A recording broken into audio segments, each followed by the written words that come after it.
I'm sorry, sir, but you can't send any swear words in a telegram. 11-pound boy arrived. Mother and child doing okay. Who said America was through? I'll repeat. A paid telegram to Dr. Murray Reed, 219 Temple Avenue, City. Congratulations, stop. Plans afoot for small party in your honor. Manville Penthouse next Saturday, 10 p.m. Stop. Maintain secrecy. Stop. Promise you most original party ever slated. Signed, your host. Yes, sir. I'll send that to the 8 addresses you gave me. Please deposit $3.36 in the coin box. Thank you. Gee, that guy's got a spooky voice. Maybe he's an undertaker. No, he's throwing a party.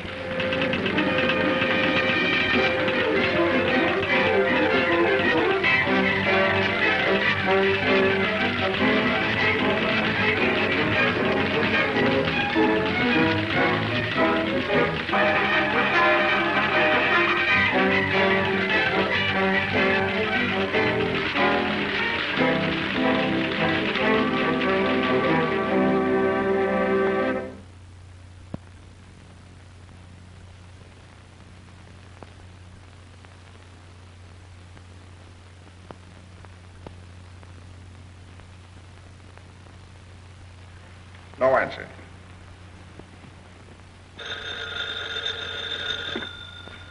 Hello? Oh, hello, Mr. Osgood. Why, no, of course I'm not too busy. I see you've gotten rid of young Abbott, Doctor. Thanks for acting so promptly. Well, you may rest assured that I will never retain anyone on the faculty who is distasteful to you, Mr. Osgood. Yeah, but he claims it wasn't radicalism. He says it was just constructive patriotism to train the next generation to take care of crooks like you, Mr. Osgood, who cheat the investing public. Yes. Oh, by the way, the papers tonight will carry the story of your latest gift to us. Oh, that wasn't necessary, Doctor. You know how I dislike publicity. Perhaps my example will encourage others. It's all right, Doctor. Keep up the good work. Get the afternoon papers. Clip all references to my gift to Rayburn University. Yes, sir. There's a Mr. Henry Abbott waiting to see you. Abbott? Probably wants me to have him reinstated in the university. Let him wait. Yes, sir. And get campaign headquarters. I want to talk to Burke. Yes, sir.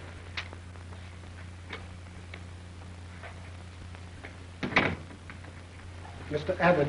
Yes. Mr. Osgood says for you to wait. Thank you. Oh, good afternoon, Mr. Burke. Hello, Burke. What's up?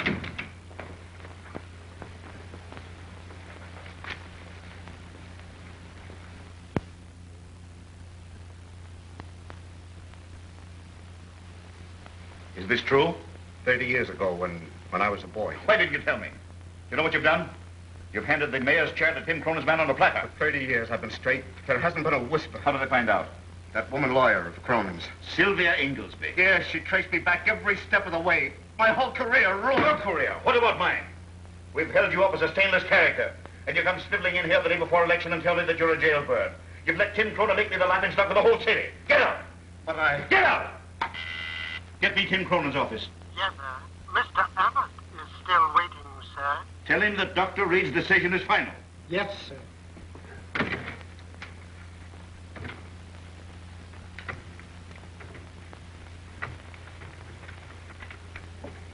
Mr. Abbott.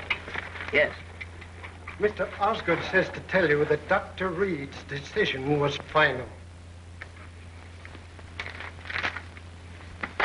Ask him if he needs a new candidate for mayor.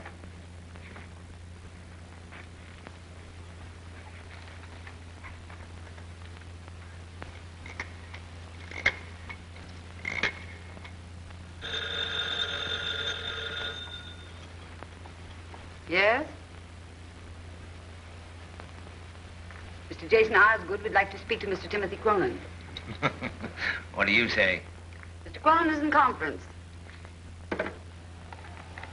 with his attorney, Miss Sylvia Inglesby. Yeah, why didn't you tell him that? Osgood would have got a kick out of it. It's going to be hard on Burke. It was the only way we could get at Osgood. We had to smash that good government league of his. And don't you waste any sympathy on Bert. He shouldn't have gotten our way. It must be nice to have everything your own way. You ought to know. Goodbye.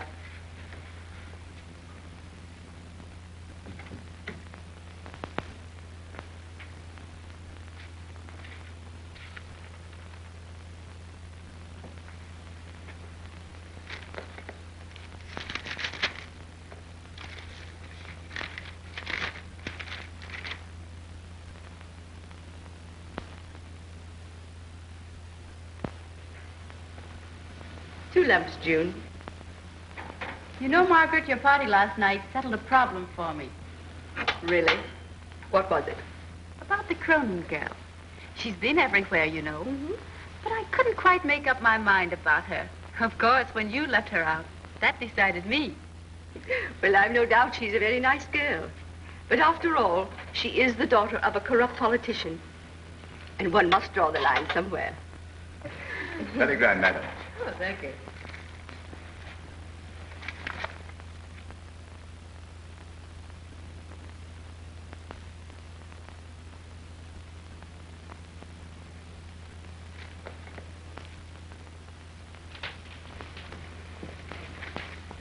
Another telegram, Miss Jean. Well, this certainly is our busy day.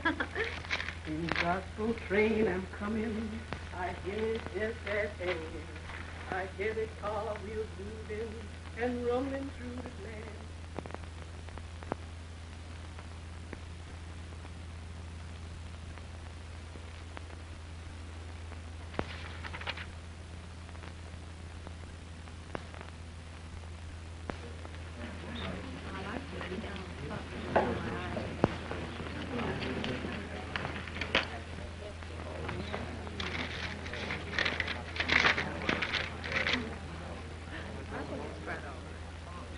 Congratulations. Good news, Mr. Abbott? Oh, no. Invitation to a party.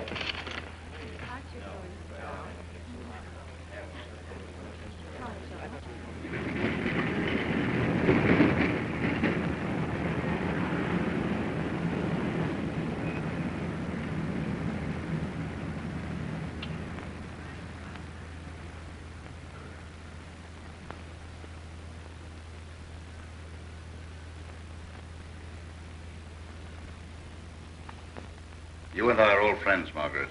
Own up now. It was you who sent that telegram. Until I entered this room 5 minutes ago and found you here, I hadn't the slightest idea whom I was to meet or who was giving the party. But seeing you here, I had my suspicions. Well, I'm hardly in the mood for any celebration, especially after what happened at the polls yesterday. The whole town's laughing at me. I've never been so humiliated in my life. When I think of what Tim Cronin did to me, All right, Jason. It wasn't you. So we'll go back to Dr. Reed. Well, I know nothing whatever about it. At least, nothing more than is contained in this telegram. Well, I think it's all a silly joke. Well, it was clever enough to bring us here. It was clever at that. Seems to me, Margaret, that somebody's trying to challenge your position as giving the city's most humorous parties. Well, tonight I'm quite content to be a guest.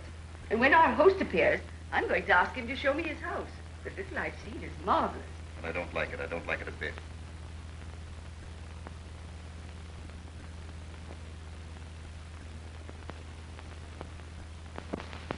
Everything is to be done on schedule according to these instructions. If the guest should ask any questions, they're to be answered with a simple statement that you do not know, under no circumstances. How do you know we're going to get paid for this job? Well, the agency that sent us here will be responsible. They told me so. Isn't that good enough for you? Yes, it'll have to be, but just the same, I don't like it. The place is too perfect. Nothing has ever been used. You mark my words, something is going to happen. Well, you've heard the instructions. Everything is to be timed to the second.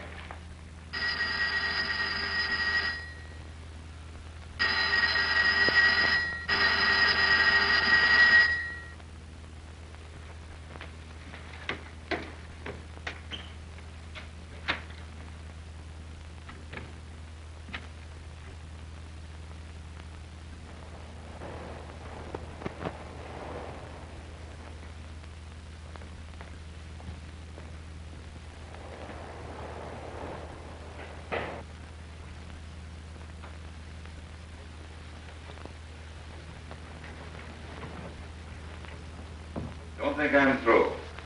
Just now, Tim Cronin's in control. But Cronin's a crook, and crooks are always greedy. He'll make mistakes, and then I'll have him. Cronin's a dangerous man, Mr. Osgood. I've heard some terrible stories about him. Anything you've heard about Cronin, you can multiply by 2. The man's utterly unscrupulous.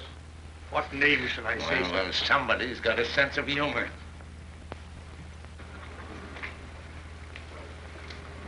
How are you, Osgood? I'm well, thank you. Hello, Doctor. I met you once somewhere. Speakeasy, wasn't it? I've never been in such a place in my life. All right, Doc. My mistake. Maybe it was in church. You all know Sylvia?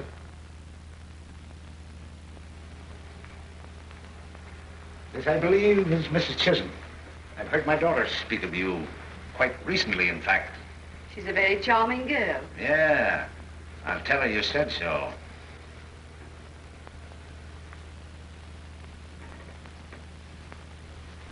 How are you? Fine. And you? Splendid, thank you. Glad to hear it. Interesting place, this. No hard feelings, I hope, Osgood. My man won and yours lost. I guess that's all there is to it. I don't think there's anything to be gained by discussing the matter. Okay. I sure love a good loser. What a place, eh? Hadn't any idea it would look like this. Why not own up, Sylvia? You're the one who sent those telegrams. You're wrong, my dear. I got one myself. Shall I read it to you? That's hardly necessary. We all got them.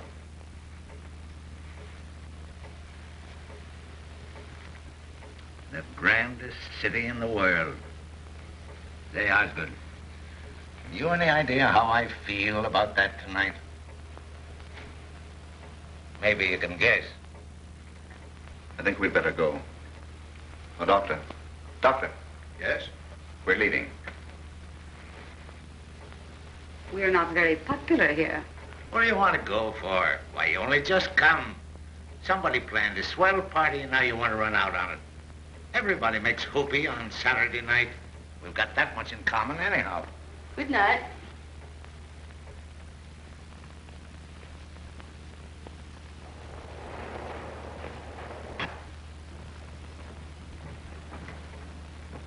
Hello, folks. Well, this is a surprise. Why don't they build elevators all the way up to penthouses? Good evening, Miss Chisholm. Good evening. Mr. Osgood. How are you? Doctor. How do you do?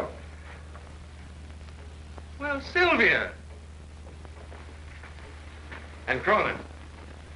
Hey, this is swell of you, Tim. I suppose it's your way of celebrating. Considerate of you to invite Osgood, and very nice of him to accept. I've changed my mind. I'm remaining. What about you, Margaret? As you wish. You're not thinking this is my party, are you? Well, yes, isn't it? Yeah, that's the trouble with you authors. You got too much imagination.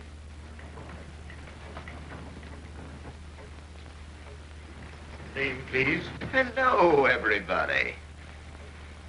Friends and enemies. Oh, this is rich. How are you, Margaret? Hello. Which one do I thank? Hello, Osgood. Why, Doctor, is this a pleasure or is it a pleasure? Hello, Sylvia. Is this your idea of a joke, Mr. Abbott? What, meeting you? You should take yourself more seriously, Doctor. Hello, Jim. I'm asking if you invited me here as a perverted joke on myself. If so, I will... I? Why, Doctor, have you forgotten? I'm one of the unemployed. Oh, allow me, Mr. Cronin, Mr. Abbott. Isn't this your party? I wish I could plead guilty, but I don't run to this sort of thing. My guess is as good as anyone's. I picked Jean Trent. Oh, that's impossible. She wouldn't have asked me. Oh, don't be silly, Jim. Jean's too good a sport to hold grudges. Well, who else could it be? The whole thing's got Hollywood stamped all over it. Why, those people can't even pay their gas bills without a lot of drama.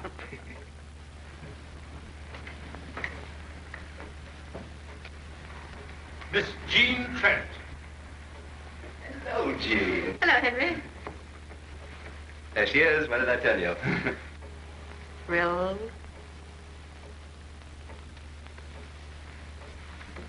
Now then, everyone. Make your prettiest bows and say thank you. Jean, is this your party? My dear, your roof garden is charming. Wait a minute. I don't understand. Oh, come along now, Jane. You've had your fun. Now own up. Well, don't be silly, Henry. This is your party, isn't it, Margaret? No. Jean, I'm clairvoyant. I can read your thoughts like an open book. Now look me in the eye You received a telegram asking you to come to this party and signed your host, didn't you? Yes, I did. I knew it. So did I. So did all of us. But the peculiar thing about this shindig is there isn't any host.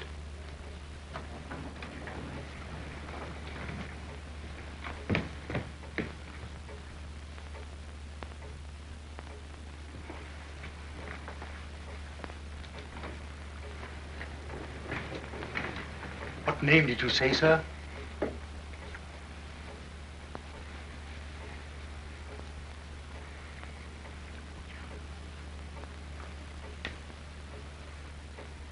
Mr. William Jones.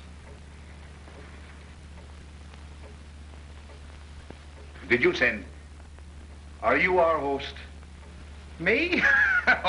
Oh, no. Excuse me, sir. I'm the assistant butler. What? Well, you see, I ain't got no fish and soup. And I gotta wait for my brother to come home. He works in a speak up on 50th Street. That's why I'm so late. Go into the kitchen. Yes, sir. I regret, sir.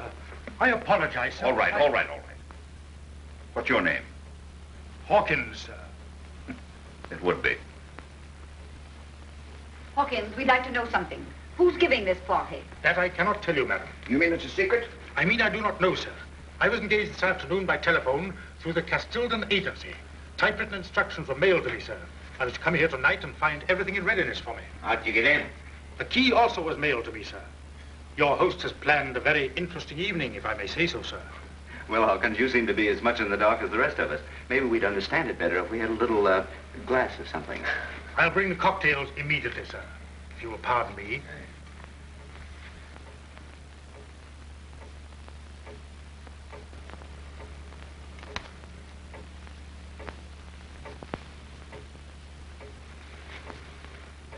Don't turn that thing on, Hawkins. It makes such a beastly noise. If you don't mind, sir. Oh, but I do mind. I'm sorry, sir, but my instructions were to turn the radio on at this particular time.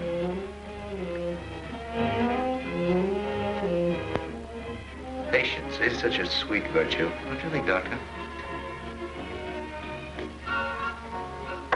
Jean, shall I go or stay? It doesn't make the slightest bit of difference to me. I don't want to spoil your evening. You can't hurt me anymore, Jim. No matter what you do. When we were children, if you were angry with me, I thought the world was coming to an end. Now it doesn't matter in the least. We're an odd bunch for anybody to select for a party. Here's Dr. Reed. He thought so much about society, he had me dismissed from the university. But he's bearing up very bravely. We'll all be the best of friends after we've had a few drinks. Won't we, Osgood? No. Oh, now, gentlemen, let's not begin calling each other names on Saturday night. There's only one name for you, and Miss Sylvia Inglesby. That's enough. Leave Miss Inglesby out of it. It's all right, Tim. Mr. Osgood's not a very good loser. It ain't all right. That mealy-mouthed hypocrite can't insult you and get away with it. Any more than that Chisholm woman's going to get away with what she did to my daughter. That's enough, Cronin. You've said enough. Please, Tim, please. Why pretend to be comfortable in the society of people we can't tolerate? Meaning me, of course.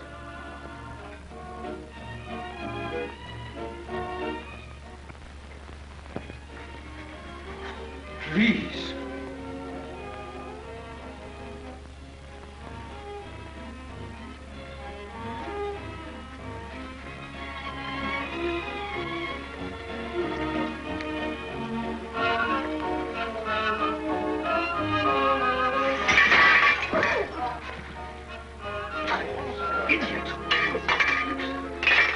This is becoming ridiculous. Ask the kitchen. Go into the kitchen.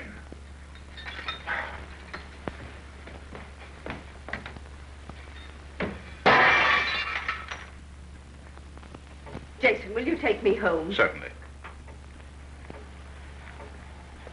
I'm going too. Are you coming, Doctor? Wait! Don't anyone leave. This is Station WITS, WITS, Broadcasting. I trust you have enjoyed the first part of the evening's entertainment. You are now listening to the voice of your host. Ladies and gentlemen, you are promised the most original party ever given in this city. Tonight, my friends, we are to play an amusing game in which each of you will have ample opportunity to use your brain. This may be fun after all. Now we'll clear up this mystery. He's very clever, whoever he is. It doesn't sound like any voice I've ever heard. But where can he be?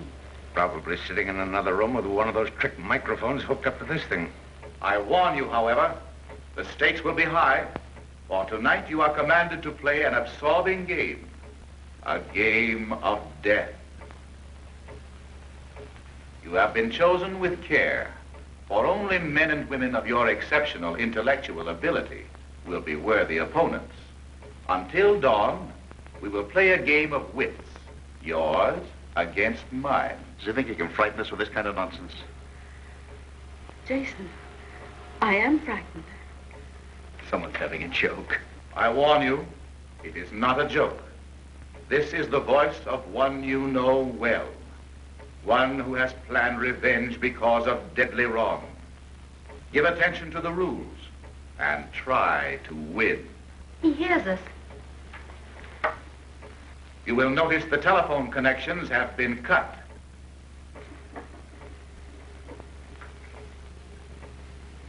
This is ridiculous. To touch the radio means death. It's charged with enough electricity to kill you instantly. Well, I'm getting out of here. Come on, Tim. There is no escape. The gates by which you entered the garden are also charged with electricity. I want to get out of here. Margaret, don't let this thing get the best of you. Some ghastly brand of foolishness. But Jason, Just a minute. This may be only a joke, but I've had the feeling for the last few moments that someone in this room, one of us, may be behind it. You're crazy. There are people here I wouldn't be found dead with. But I don't think they're capable of this. Thanks. Every one of you has some secret which you hide from the world. Through these weaknesses, I will attack you.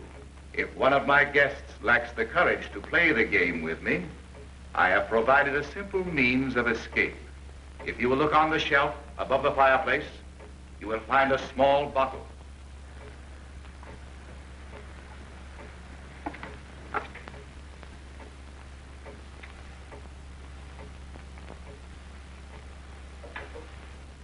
Prussic acid. Escape? You mean suicide? Well, if one of you is doing this, won't you stop it, please? My friends, before the clock strikes 11, one of you will be dead. The one who least deserves to live. This is absurd. For those of you who think it is a jest, permit me to direct you to the door at the right of the entrance. The key is in the hand on the table. Now we'll meet our host. He's been behind that door all the time. Why, of course, it couldn't be anything but a joke.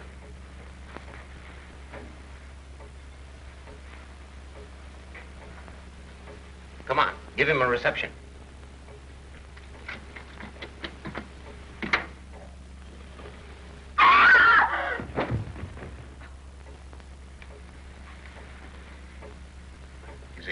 Is he dead? Anybody know him? Electrician's tape. Here, lend me a hand.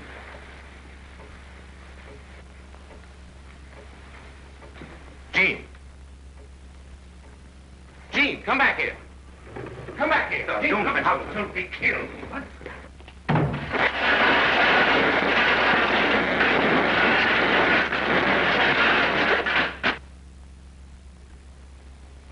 You might have been killed.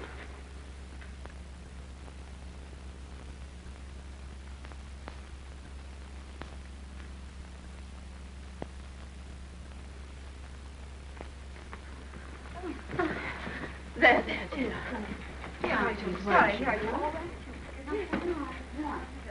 I guess the best thing for us to do is to stay in this room. Gentlemen, I've got an idea. Come on.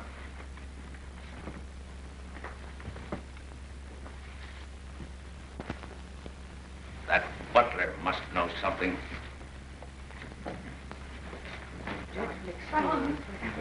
I think we better go in with the others. I think that's a good idea. All right.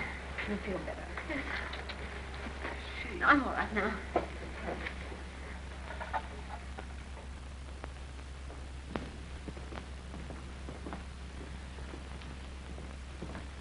Yeah? Then what? Come on, spill it. Then I came here, sir. I met the chef down below and we came up together.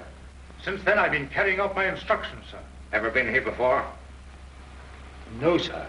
You're lying. No, you don't. Find some rope and we'll tie these fellas up.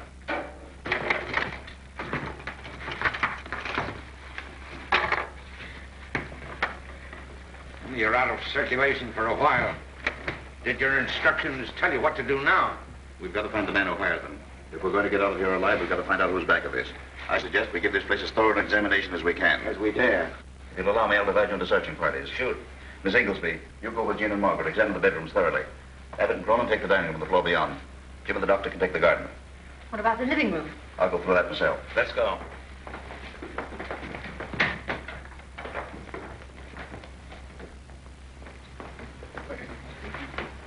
Yes. Would you like me to go with you, Jean? Oh, no, it's all right, Henry. I'm all right now. Abbott, you better come with me.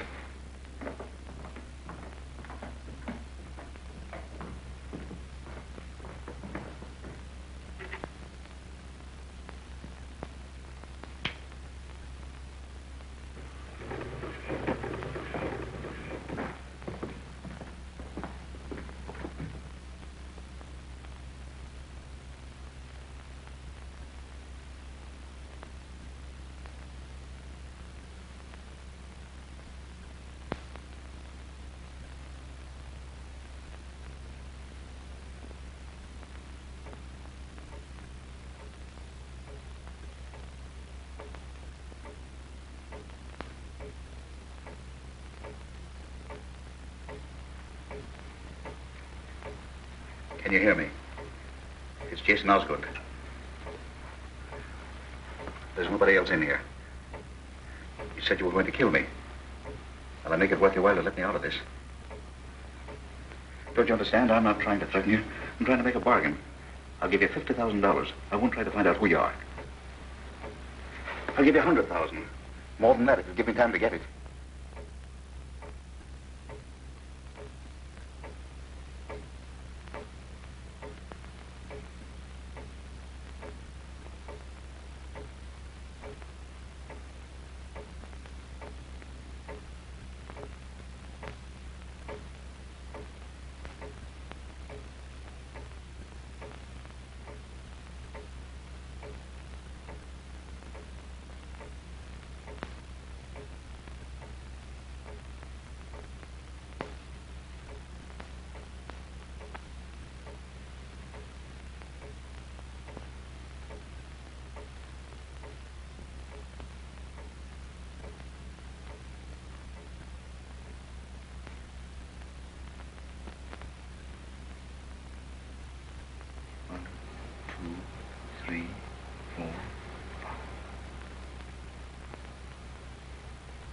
One for each of us.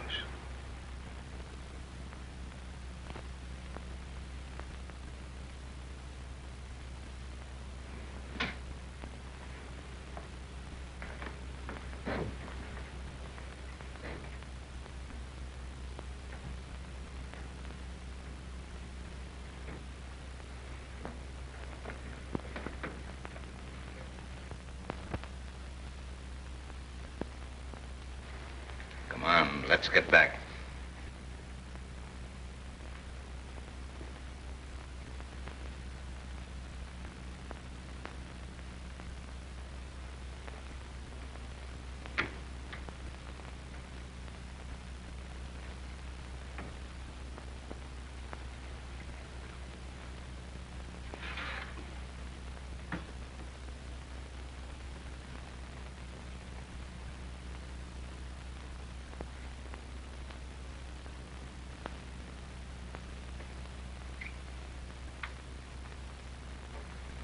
Did you find anything?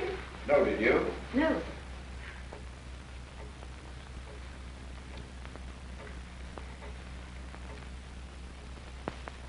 Where's Mr. Osgood? Right here. Oh, Jason. I thought we might need something. Hey, you're not so bad after all, Osgood. Thanks.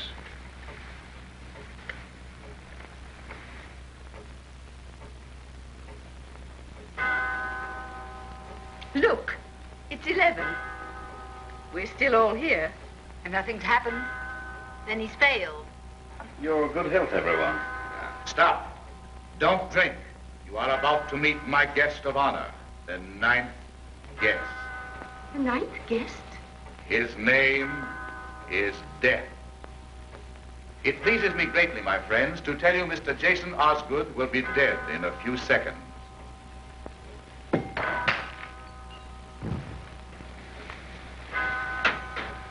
Let me get his pulse.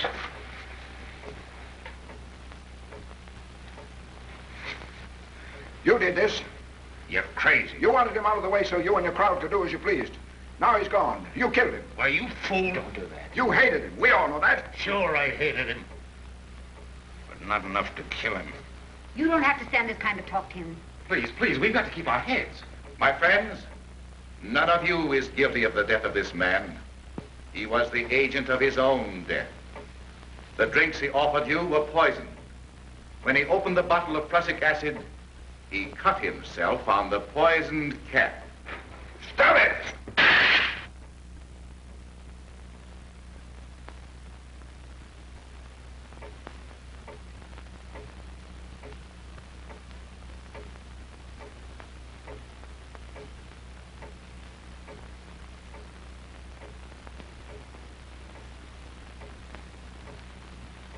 I can't stand it. I can't stand it any longer. Oh, please, dear. Control yourself. You must. For all of us. It's that clock. Won't someone stop it? That won't do any good, Miss Chisholm. Oh, but it's that ticking. He said another one of us would be gone at 12. Now, listen. We've all been told we're going to die. The next one in 15 minutes. Osgood weakened. He's dead.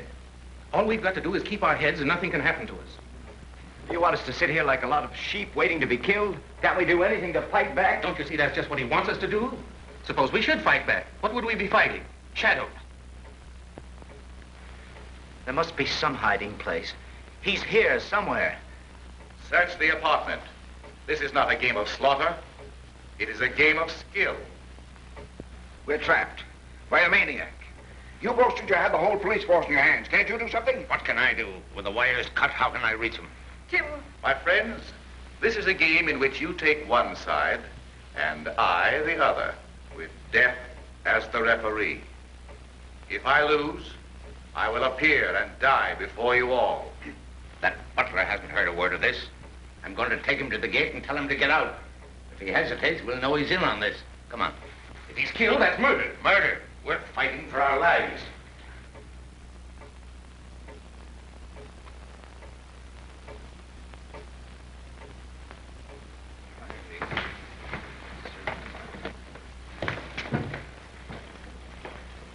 He heard you. He's taking care of the servants. Then they are part of it. I was right. There is a hiding place. Somebody untied them. They couldn't just float away. Somebody untied him, all right. That somebody is one of us. I want a showdown. Do you dare to imply that I would... Dare? Me?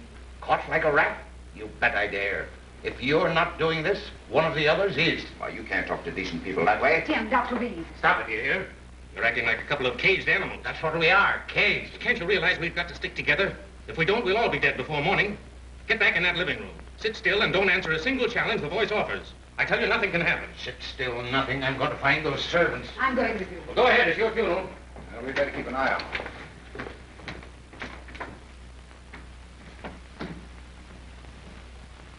Come, Margaret. Wait. I don't want you to go. What right have you to tell me what to do? Oh, Jane, please. And please stop pretending. Pretending? Yes. Your sudden anxiety for me is a little absurd. You won't listen? No.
We've been in there.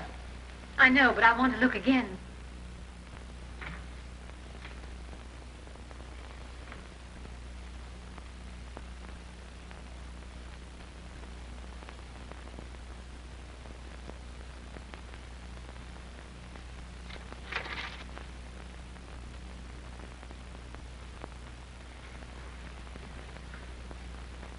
Did you find anything? Did you find anything? No. Come along, then. The others will be wondering where we are.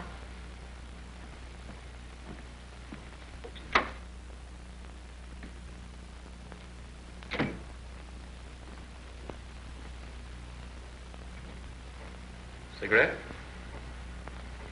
It's good for the nerves.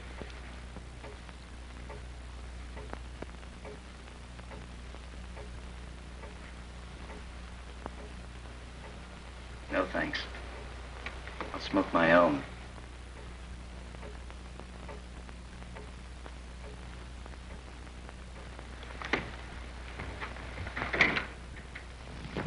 What's going on here? Well, I tried to attract attention by burning some newspapers on the parapet, but I don't suppose anybody could see the blaze. 50 stories up, you might as well wave a lighted match. Well, the setbacks begin 10 stories down. I couldn't throw a message beyond them. I tried. You might have set the place on fire. It's like a cheap movie. Now, perhaps you'll listen to me. We've got to fight this thing with common sense. If we all stay inside and keep quiet, we'll be safe. Now, come on. If I thought that you... Oh, please, gentlemen, let's go inside. Find anything, Miss Chisholm? No. Well, are you going to tell them, or must I? I don't know what you mean. Oh, yes, you do. We were searching the front bedroom. You didn't know I saw you, but I did. Jean, please. Well, there's a table by the bed.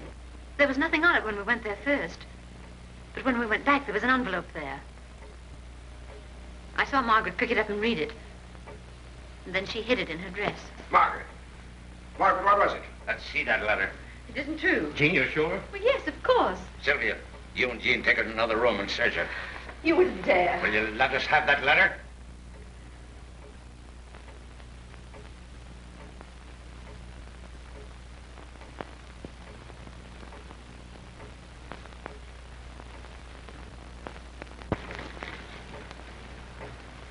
Before the night is over, Margaret Chisholm, I will expose you for what you are, your host.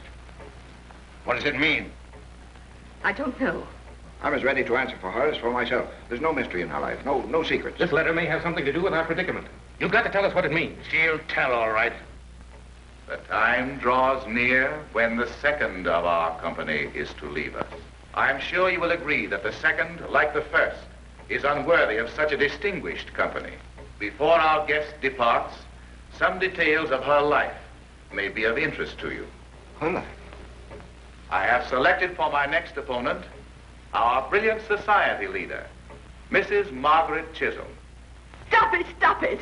This woman has no right to the name you know her by. The only name to which she has legal right is that of her first husband, Jimmy Vickers, from whom she was never divorced. Oh, that's not true. Margaret Chisholm's sins have overtaken her at last. Jimmy Vickers is locked up in an insane asylum. But I am prepared to expose this society leader as a bigamist. Oh, that's a lie. He's dead, I tell you. Bigamist. And my daughter wasn't good enough for your crowd. Every dollar Margaret Chisholm possesses was stolen from the husband she had committed to an institution. No, no, no.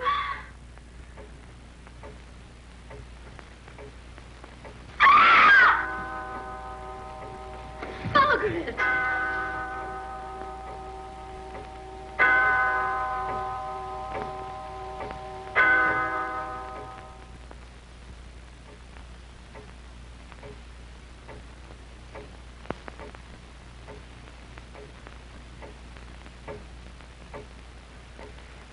Minutes more. Stop it, please. 15 minutes more. Can't somebody stop her? I can't. None of you will listen to me. You told us to sit still. Nothing would happen. Now Margaret's dead.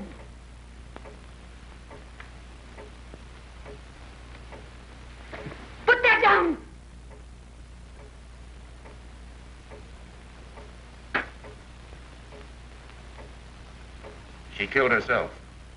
They were both killed by their own weakness. Just as that radio voice said all of us would be. It's one of us. It must be. We've looked everywhere. Yet the servants disappeared. Somebody helped them. And that letter. Somebody put it where Margaret would find it. 15 minutes more. He just said another would go. You're the only one here would like to kill me. Now Osgood's gone. I never earned the reputation of a killer. You have. You yellow school teacher. Jim, please. We're playing right into their hands, just as we did both times before. You said it was one of us. How do we know it isn't you, Doctor?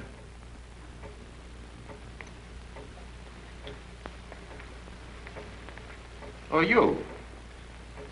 You're in league with half the crooks and racketeers in the city.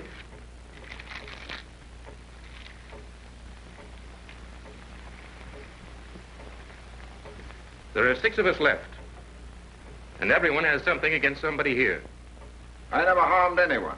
You kicked me out of the university without a chance to defend myself. Please. I had to put you out because I didn't like your opinions nor your sneering, arrogant vanity. How do we know it isn't Abbott? You have reason to hate Dr. Reed. How do we know you haven't something against all of us? Why do you leave yourself out? Wait. Please don't. Yes, why? There's only one person I know who'd be happy to see me dead, and that's you, Jim. Well, that isn't true, Jean. I think you're a little snob, eaten up with self-importance, but I wouldn't kill you. Oh, yes, you would. I'll tell you all something you don't know about us. Jim and I were brought up together. Our fathers were friends. We were in love. But I soon got over it when I found out Jim hadn't an ideal in the world but money. Our fathers between them owned the Chetwood estate. They left it to us with a proviso that it couldn't be sold unless we both agreed, because they thought we'd be married and live there. When Jim found out there was oil on the land, he wanted to sell it. But I refused. That's when he turned against me in this newspaper column and tried to ruin my career. That's why I think you'd like to see me dead. You'd be a millionaire if you could sell Chetwood.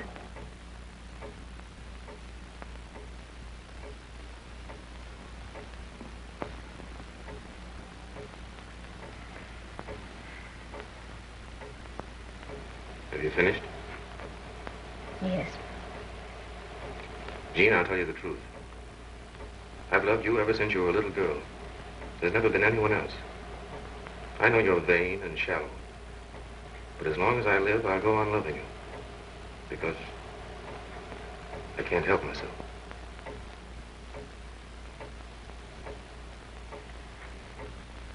Now you've heard all about us, and Abbott, and the doctor. What about you, Cronin, and Sylvia? Well, what about us? You both have reasons to want to see each other dead. Sylvia's the best friend I've got.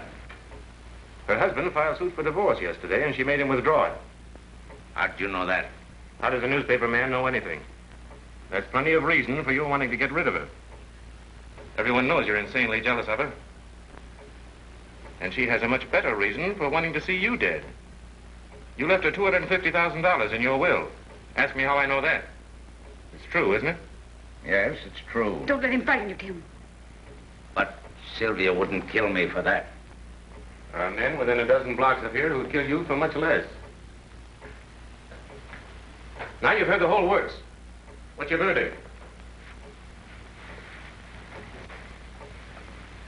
Which one of us wants to kill the other 5?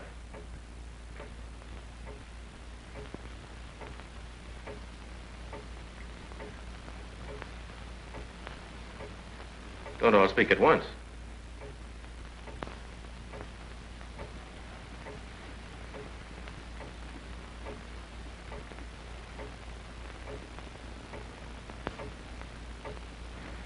Why don't you search us? Margaret Chisholm had something hidden. We'd never have known it if Jean hadn't told. Maybe some of the others have something in his clothes that'll give the show away. Nobody's going to put a hand on me. Why should you object if you've nothing to hide?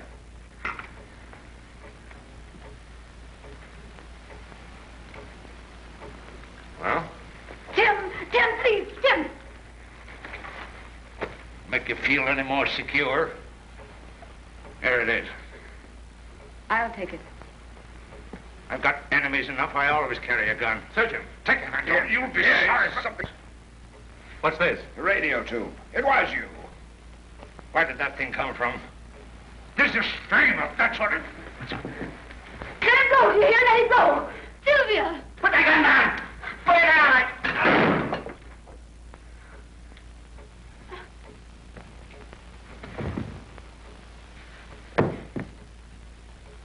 Tim! Tim! I killed him. Tim! Oh, Tim, Tim! I didn't mean to do it, Tim, Tim!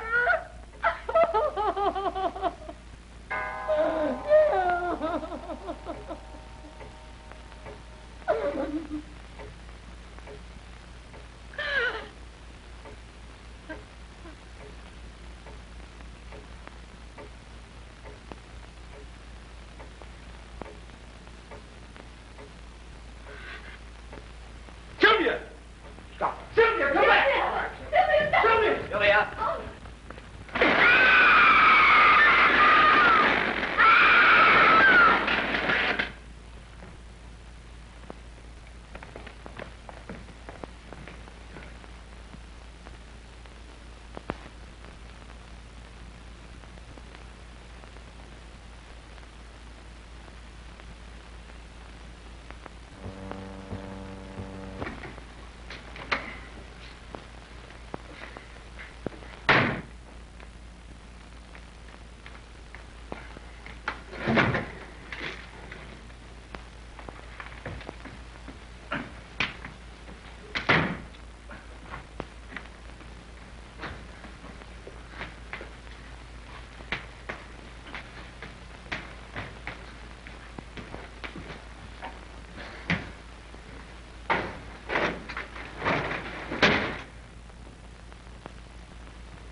Break this. Jean.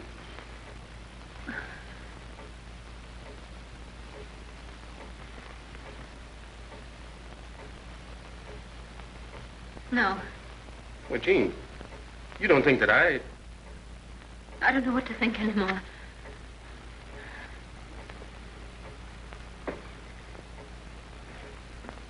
So we're all right, Jean. We're going to get out of this place. I know I'm going to die. You're not. The others all did something. They brought it on themselves. We won't. I love you, Jean.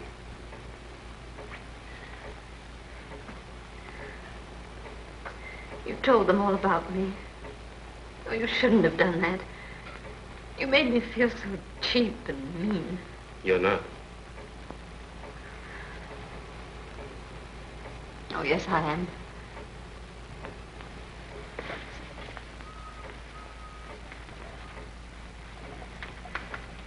Ever since that awful thing happened to Sylvia, I've been thinking.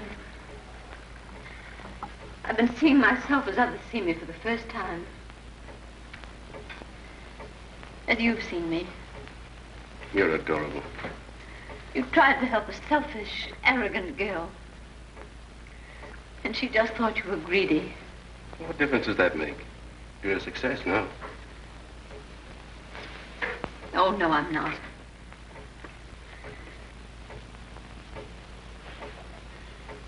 I'm just lucky, that's all. I got the breaks that other girls didn't get. But I haven't really lived yet. I don't want to die. We'll find some way out of this. There must be some way.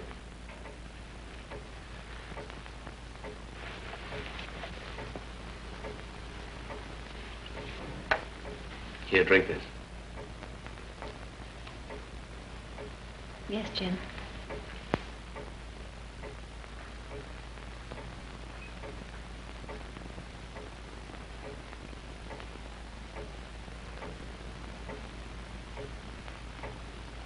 Why are you looking at me so queerly? What have you done to me? Nothing.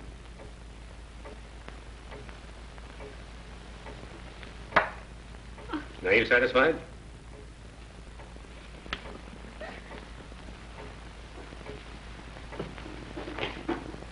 One minute you admit that you're spoiled, and the next you accuse me of trying to poison you. Oh, I'm sorry, darling. I don't know what I'm saying.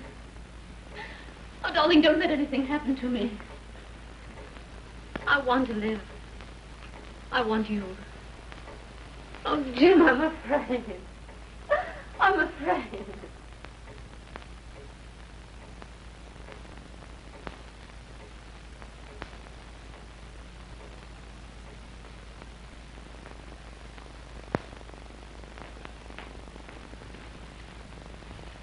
Come, pull yourself together, Abbott. I'm all right. Stop trying to take care of me. Let's go inside. I don't feel safe out here. Safe? Do you feel safe in there where 3 of them died already? Oh, come along. Come on, let's go inside. I'm all right. Leave me alone. Take your hands off me. Come on. Come away from that. Will you leave me alone?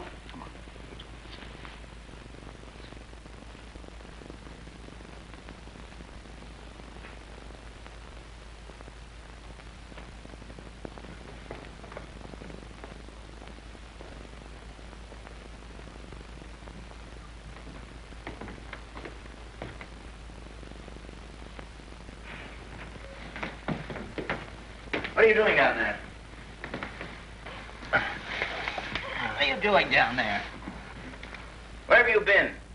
There's a door back of this refrigerator. Did you find my pencil?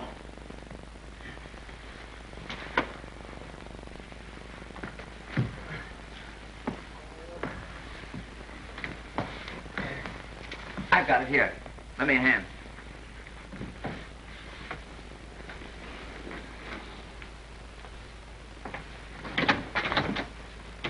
It's locked on our side. Open it.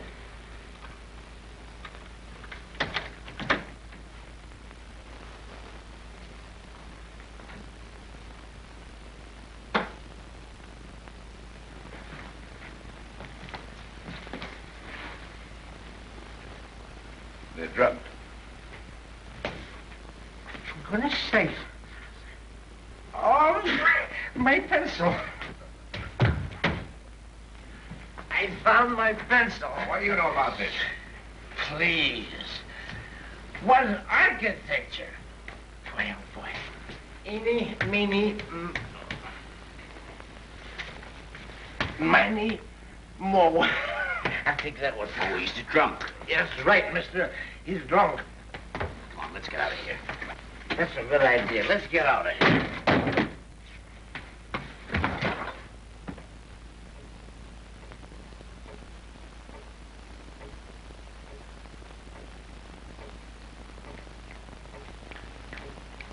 Oh, sit down, can't you?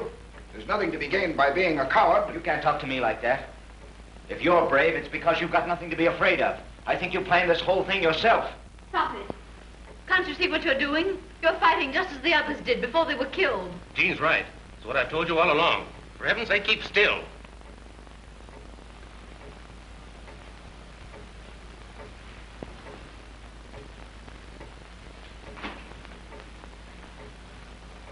Why did you turn those lights out? Because I don't want to be any more conspicuous than I have to. Only 4 of my guests are left. Dr. Reed, the well-known educator, Jean Trent of the honeyed voice and the golden charm, Jim Daly, brilliant journalist, and Henry Abbott. Just 4 opponents. Are we cowards? Let's do something.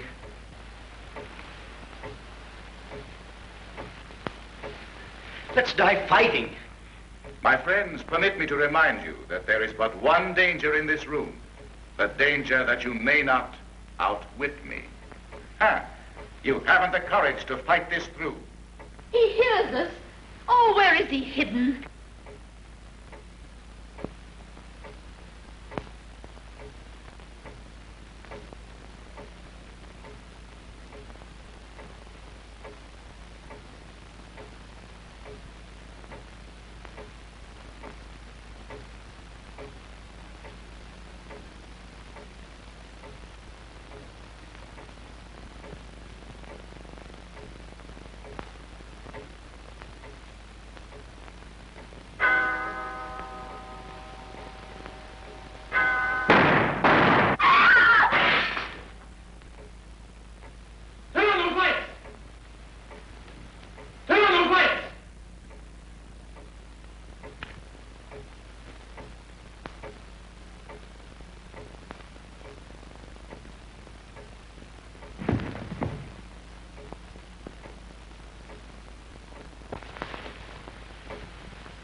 He's dead.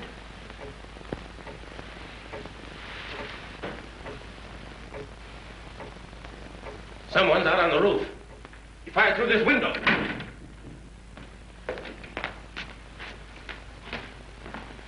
Jim!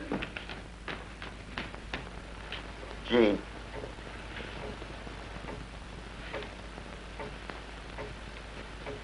Henry. What's happened? Looks like someone's a bad shot. Oh, Henry. Are you hurt badly? No, I don't think so. Jean, I've got to tell you, we may never get out of here alive, any of us. I love you, Jean. Oh, Henry. Please don't. Not now. I may never have another chance, dear. I want you to know I love you more than anything else in the world. I have for ever so long. I wouldn't have dared tell you, except...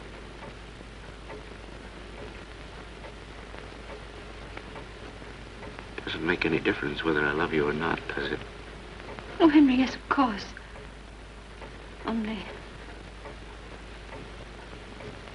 Only just now we've got to find Jim.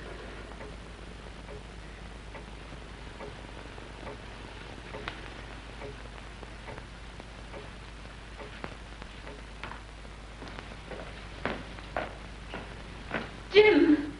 Jim! Jim, where are you? Jim! Jim, where are you?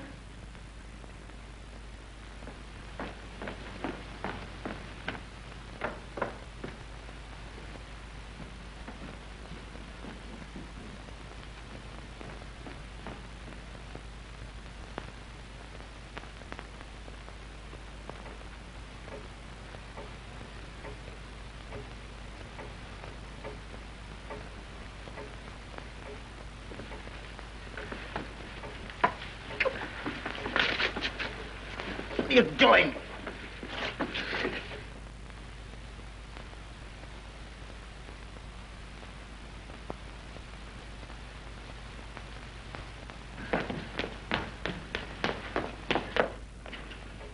Jim! Take this tape off my eyes. Do you want to kill me the way you did all the Why others? have you got him tied up like that? Come to your senses, Jean. You realize this man has killed 5 of your friends here tonight? He's done nothing. He knew he couldn't get me the way he got all the others. He wanted us to think that Dr. Reed was killed by someone outside in the garden, but he wasn't. He killed Dr. Reed with a gun from this room. Then he fired the second shot at me, but he almost missed me in the dark. That hole in the glass wasn't made by a bullet. It was made when he threw the gun through the window. If you look lower down, you'll find the hole where the second bullet went through.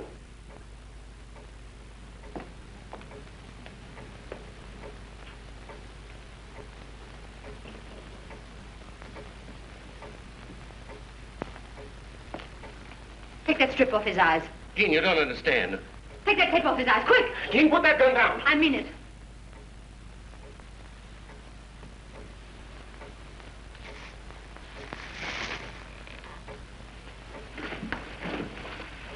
Now listen to me. I'm going to prove that Abbott and nobody else did this. He planned the whole ghastly party. For a long time, I couldn't see that any of our crowd could be guilty. And then suddenly it dawned on me.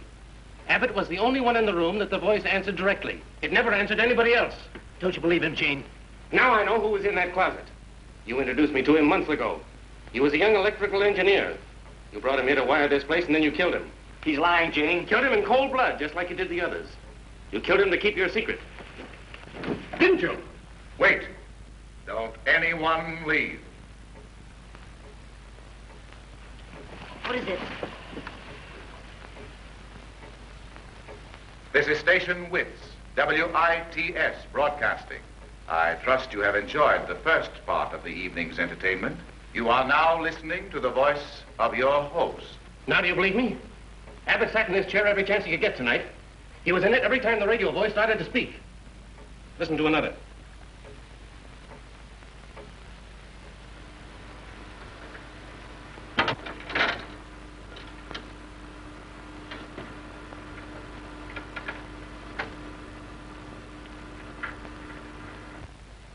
You are about to meet my guest of honor, the 9th guest. His name is Death. I have selected for my next opponent our brilliant society leader, Mrs. Margaret. No, you don't. Don't move, Henry.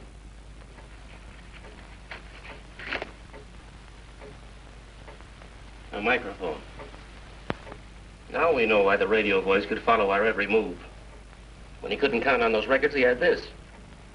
There are probably a dozen places in the house where he could plug it in. He killed Dr. Reed and then wounded himself in some way to fool us before he threw the gun through the window. All right. I promised I'd play fairly if you outwitted me. Well, I've lost.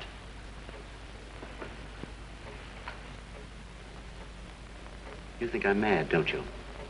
I can see it in your eyes. Me, mad? I'm not mad. Is a man mad because he kills his enemies?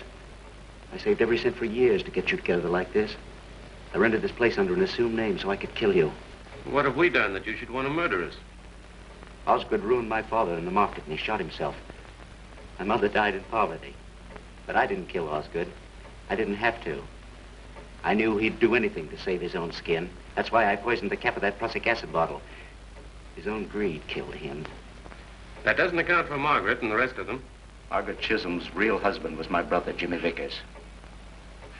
Yes, my real name's Vickers. You remember, don't you, Jim? The Vickers disgrace made fine copy for your paper.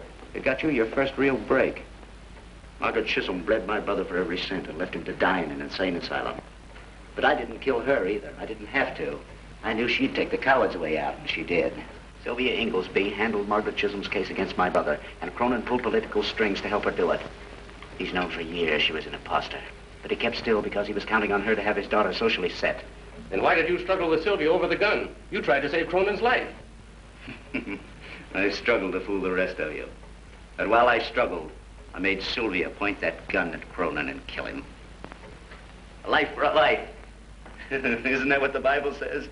Oh, Jim, I can't stand anymore. You think I shouldn't have killed Dr. Reed, don't you? Well, he killed me, my future, when he had me thrown out of the university. What have you got against Gene? I always loved Gene. I wanted you, Gene. I wanted to take you with me. It was the only way I could have you. He's mad. I promised if you'd win the game, I'd die in front of you.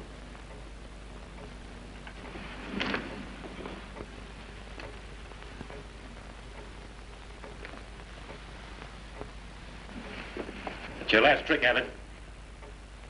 Now get us out of here or I'll kill you.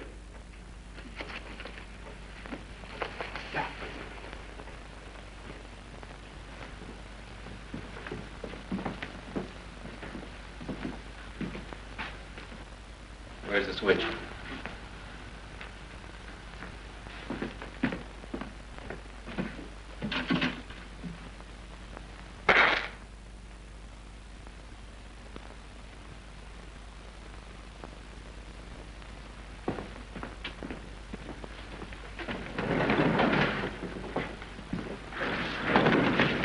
What are you doing?